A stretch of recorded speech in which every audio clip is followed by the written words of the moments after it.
Par conséquent, on va pouvoir noter effectivement que P égale moins 3UV et que Q est égal à moins U au cube plus V au cube. Et là, les mecs ont senti quand même quelque chose arriver. On va utiliser les formules de coefficients racines qu'on appelle parfois formule de Viette. Ce que l'on va faire, donc ça, vu que c'est un couple, on va le mettre comme ça.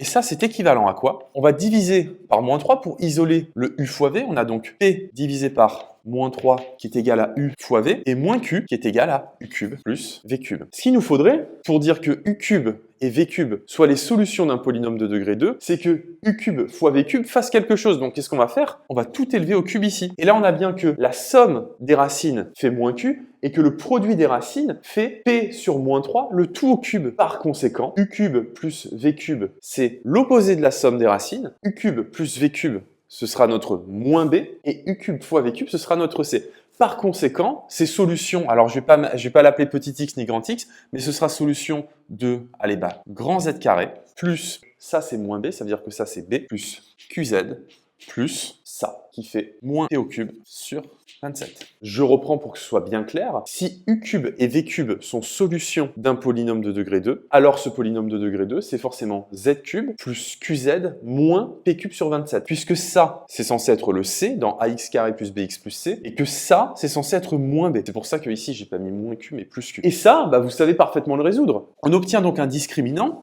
qui vaut Q carré moins 4 fois 1 fois, bah, du coup, alors P cube sur 27, et le moins qui est ici, hop, je vais le mettre là. On va donc avoir que U au cube, c'est moins B, donc ici, moins Q, moins racine de Q au carré plus 4P carré sur 27. Alors faites attention, vous voyez ce genre de truc, faites bien une racine généreuse, hop, qui prend tout le monde. Le tout sur 2.